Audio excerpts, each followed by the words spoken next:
So this one kind of dabbles a little bit in social media and just technology in a sense. So this was written down to me. It says, in this day and age, how do you protect your sons from technology and social media, and what advice do you give to other parents in this regard? And then I have a follow-up after this too. So, protect our sons. First, we're protecting ourselves. James and I have always had the ability to look on each other's phones. If there is a passcode, we know it, and we are always freely giving each other our phones and can search whatever anybody's looked up. As far as our boys, whether you have boys or girls, this is a good idea. I don't know why it seems like some moms or dads of girls think that girls don't struggle with this, but they absolutely do. I don't trust the devil. And so yes, we have a whole lot of things that we've set up on our boys' phones. So many that the people at Verizon laughed at James when he told them how many restrictions we wanted to have on the phone. So he's watched videos of how to take off the App Store. He has made it where links are not clickable. The boys do not have Safari on their phones. It's very hard to take Safari off a smartphone. They say it's Very impossible, difficult. and then you have to find a way. So we spend hours. I've spent hours standing in Best Buy and in Verizon trying to navigate all that, just to try to protect the innocence of my own innocence, my wife, my kids. So we've worked at that. Could you repeat the question? Senior year, Mark had to add a laptop, so we've got, what is that we paid for?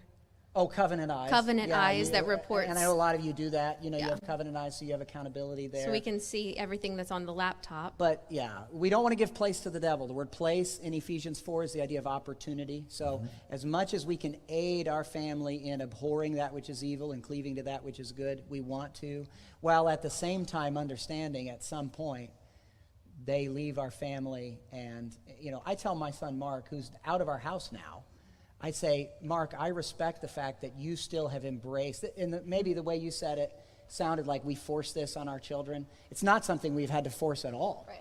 That's what I was going to say. They have invited this because they understand that they can't trust the devil either. And so when Mark's at Bob Jones University and he's got to download some new thing on his laptop or his phone or whatever just to check his grades at the school, he has to have an IT person at the university call his father and say whatever the passcode is so they can put the App Store back on his phone. And this is something that, Mark's 19 years old and he's a college kid, and he on his own says, Father, I still want this kind of accountability in my life.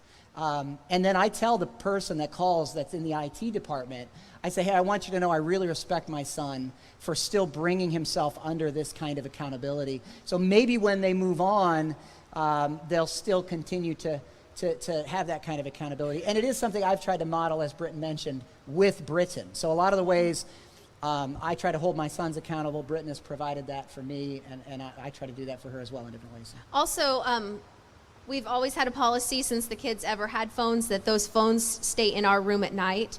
So at 9 o'clock was the time. It's getting to be more like 10 o'clock just because we're at basketball games, but at a certain point, those phones end up charging in our room every night. And Brother Herb mentioned that the whole basketball team has come to a lot of the men's prayer breakfasts, and I have the whole crew of guys spend the night at the house, and Andrew collects all their phones, every basketball player's phones.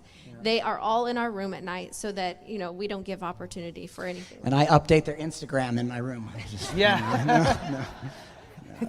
At PJ's house, LOL. Yeah.